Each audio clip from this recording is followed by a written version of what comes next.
जय श्री राधे, जय श्रीमन नारायण। महाकाल आप लोगों पर अपनी कृपा बनाए रखे होंगे, सभी लोग स्वस्थ होंगे। आज हम आप लोगों को बताते हैं कि शिव पूजा कैसे करें। विस्तार पूर्वक जाने हमारे इस वीडियो में, जो हम आपको बताएंगे कि शिव पूजा कैसे की जाती है। शिव पूजा कैसे की जाती है और जाने सबसे सरल विधि और उस विधि से रिलेटेड 7 ज़रूरी बातें और आप लोगों को हम बताएंगे। इसलिए आप लोग हमारे इस वीडियो को पूरा देखें और वीडियो को लाइक करें, वीडियो को शेयर करें, कमेंट करें। चलते हैं, शुरू करते हैं वीडियो।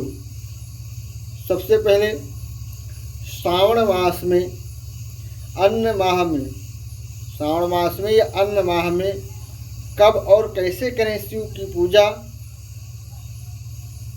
आज उन सभी टॉपिक पर आज हम बहुत ही सरल विधि से बताएंगे। बहुत से लोग बहुत तरीके से शिव पूजा करने का विधान बताते हैं, परंतु आज हम नए तरीके से और बहुत ही सरल विधि से बताएंगे, जिससे आप लोग भक्त लोग बढ़िया से शुद्धपूर्वक भगवान शिव की पूजा करें। और आप लोग वीडियो को भगा भगा कर न देखें और वीडियो के लेंथ पर न जाएं।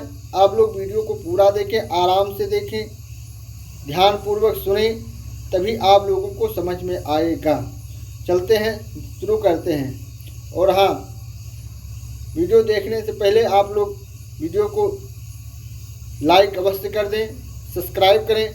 देख लें, आप खुद चेक कर लें कि बेल आइकन दबा लें, चेक कर लें कि वो ऑल पर सेट है या नहीं सेट है। ऑल पर सेट कर लें ताकि हम कोई भी वीडियो बनाएं तो नोटिफिकेशन आप लोगों तक सबसे पहले पहुँचे।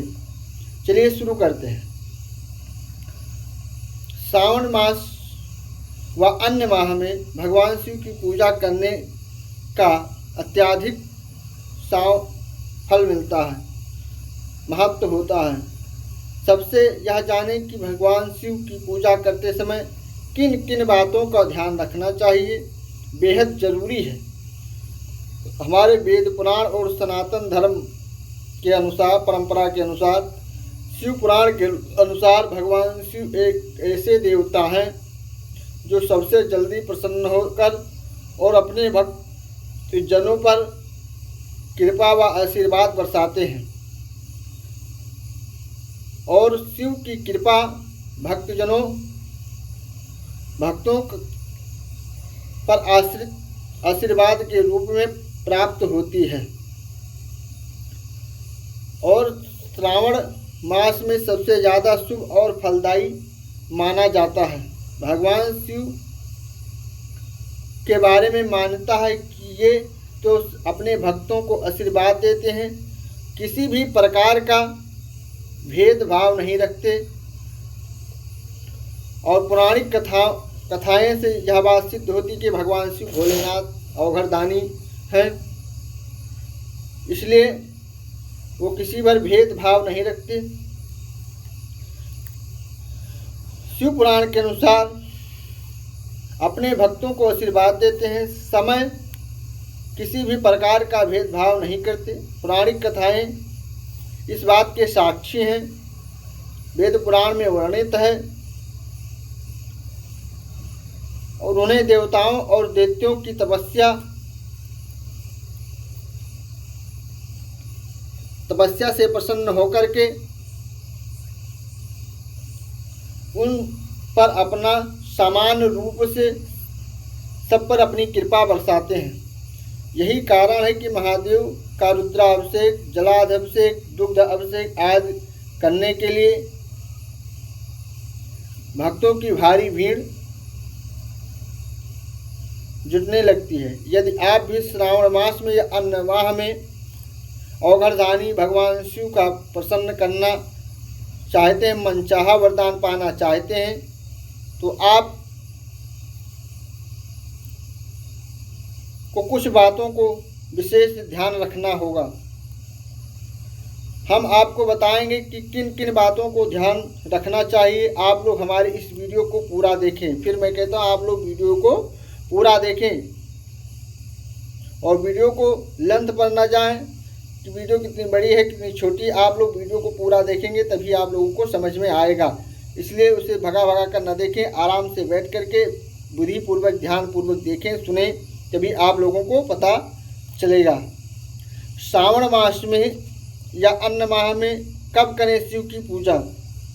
सनातन हिंदू मान्यता के अनुसार भगवान शिव की साधना एवं आराधना, साधना, सुमिरन, जप, तप, यज्ञ आदि आप भी कभी भी कर सकते हैं, लेकिन यदि आप उनकी श्रावण में विशेष की पूजा करने का, उनको भक्तों को आशीर्वाद पाना चाहते हैं तो आप जान लीजिए कि सोमवार, प्रदोष और शिवरात्रि के दिन शिव का पूजन के लिए मान्यता और शुभदायी और फलदायी है। इसी प्रकार से शिव की विशेष पूजा के लिए प्रदोष काल में अत्यधिक पुण्यदायी माना जाता है। मान्यता है कि प्रदोष काल के समय भगवान शिव भोलेनाथ का रुद्राभिषेक, दुग्धाभिषेक, जलाभिषेक, पूजन एवं उनके मंत्रों का अच्छे पुण्य फल प्राप्त होता है, जो कभी क्षय नहीं होता।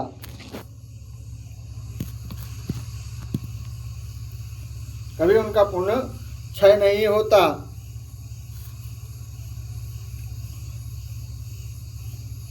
भोलेनाथ ऐसे में रूप से श्रावण मास में प्रातःकालीन के अलावा अब शुभ समय में भी शिव की साधना करने से सभी मनोकामना पूरी कर सकते हैं। शिव की पूजा सबसे सरल विधि श्रावण मास में या अन्य मास में शिव की पूजा के लिए तन मन से पवित्र होकर के स्वच्छ कपड़े का वस्त्र धारण करके कभी भी पहने हुए कपड़े या फिर काले वस्त्र पहन करके भगवान शिव की पूजा न करें, ऐसे शास्त्र में वर्णन आया है। और शिव की पूजा हमेशा पूर्व या उत्तर दिशा में मुख करके ही पूजन करें। उत्तर मुख करके आसन पर बैठकर, ये नहीं आसन पर अवश्य बैठना होगा आप लोगों को। बिना आसन के पूजा फलदायी नहीं होती, इसलिए आप लोगों को आसन पर बैठ करके ही पूजा करना चाहिए।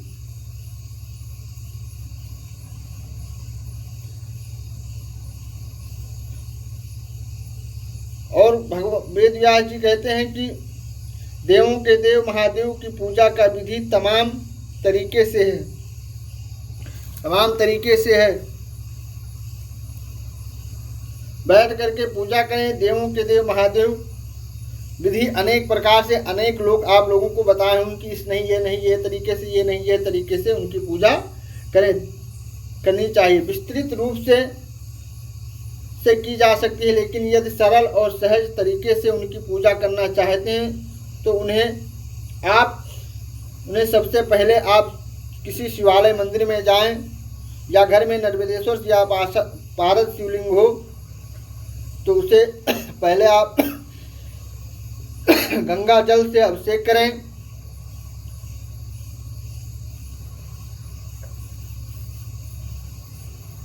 गंगा जल से अभिषेक करें अथवा शुद्ध जल चढ़ाएं।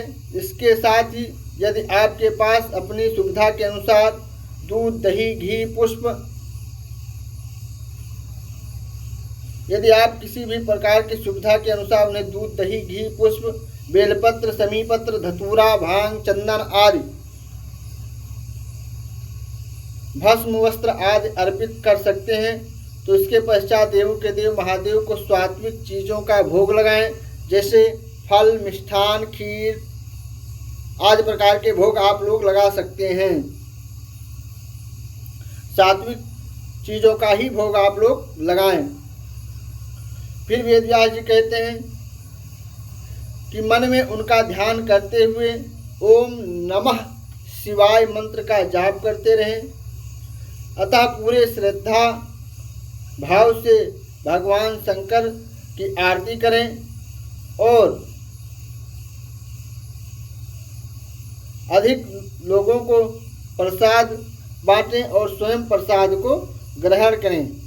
आइए जानते हैं भगवान शिव से जुड़ी उन 7 जरूरी चीज़ों के बातें जो हमने पहले ही कहा था। हम जरूर उनसे 7 चीज़ें बताएंगे उनसे जुड़ी हुई।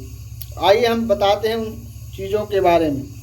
पहला है भगवान शिव की पूजा शुभ फल पाने के लिए सबसे पहले आवश्यक है कि आप पूजा हमेशा तन मन से पवित्र होकर के शांत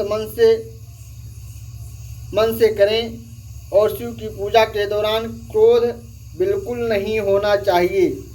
काम, क्रोध, मद, लोभ ये बिल्कुल नहीं होना चाहिए।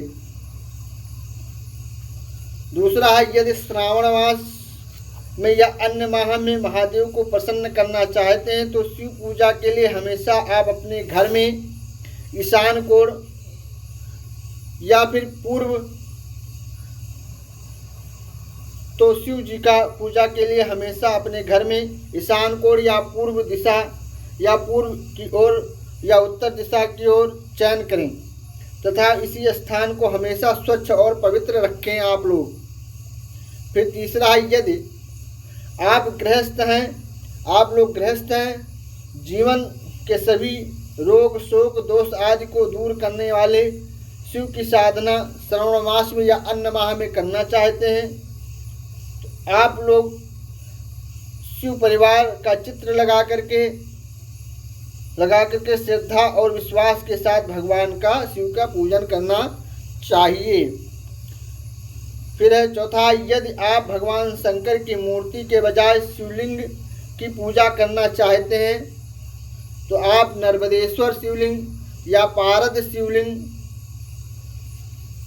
की पूजा विशेष रूप से की जाती है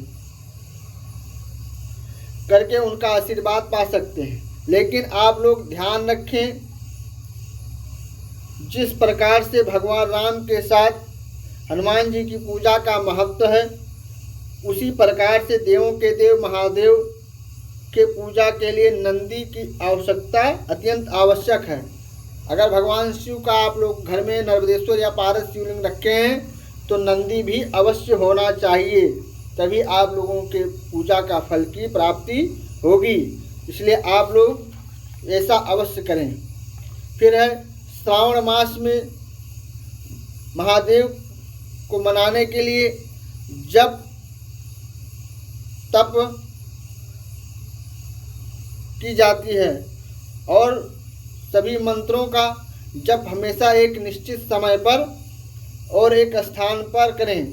शिव मंत्रों का जप हमेशा रुद्राक्ष की माला से ही करना चाहिए और जिस माला से आप जप कर रहे हैं उसे पहनना या धारण बिल्कुल नहीं करना चाहिए और वह हमेशा एक ही स्थान पर बैठ कर के जप करना चाहिए। ये नहीं कि वो माला से भगवान शिव का जाप भी कर लिया और वही माला खुद गले में धारण कर लिया, ऐसा बिल्कुल होना नहीं चाहिए। शास्त्र के अनुसार, शास्त्र में लिखा है शिव पुराण में। इसलिए आप लोग जिस माला से भगवान शिव का जप करते हैं उसे आप जप माली में रखकर रुद्राक्ष की माला से आप लोग पूजा करें, तभी आप लोगों को पुण्य की फल की प्राप्ति होगी। और एक ही स्थान पर बैठ करके पूजा करें, चाहे वो प्रातःकालीन हो या संध्याकालीन हो या मध्याह्नकालीन हो या रात्रिकालीन हो। जिस समय आप पूजा कर रहे हैं वह एक समय निश्चित कर लें आप लोग। यह वेद व्यास जी बताते हैं। फिर है छठा, भगवान शिव ऐसे देवता हैं जो सिर्फ एक समी के पत्र अथवा बेलपत्र चढ़ाने मात्र से प्रसन्न हो जाते हैं, लेकिन उनके पूजा के दौरान इसका प्रयोग करते समय सावधानी अवश्य रखें। कभी भी भूल कर कटे फटे बेलपत्र महादेव को अर्पित ना करें और समीपत्र को और बेलपत्र को हमेशा उल्टा करके ही चढ़ाया जाता है, इसलिए आप लोगों को तो पता ही होगा। और फिर कहते हैं वेद व्यास जी की उसके पीछे का जो भाग है जिसे वज्र कहते हैं उसकी डंठल को निकाल कर ही शिव को अर्पित करना चाहिए। जिस तरह बेलपत्र का जो डंठल होता है पीछे का जिसे हम लोग वज्र कहते हैं उसे आप लोग निकाल कर ही भगवान शिव को अर्पण करना चाहिए। फिर 7वां है भगवान शिव की पूजा में हल्दी, तुलसी, शंख, चंपा और केतकी के फूल का प्रयोग कभी भी भूलकर न करना चाहिए। यहाँ पर शंख आया है, शंख का मतलब वो बजाने वाला शंख नहीं, शंख एक पुष्प आता है, इसलिए आप लोग ये ना समझें कि वो शंख बजाने वाला, शंख पुष्प है उसे, और चंपा और केतकी का फूल का प्रयोग भी भूलकर भगवान शिव की पूजा में न करें। इसलिए आप ये थी हमने विस्तार पूर्वक भगवान शिव की सरल विधि बताई है आप लोगों को। यह वीडियो को आप लोग देखें। वीडियो कैसा लगा आप लोग हमें कमेंट करके अवश्य बताएं। वीडियो अच्छा लगे तो वीडियो को लाइक करें, सब्सक्राइब करें, वीडियो को शेयर करना ना भूलें। मिलते हैं नेक्स्ट वीडियो में, तब तक के लिए राधे राधे, हर हर महादेव।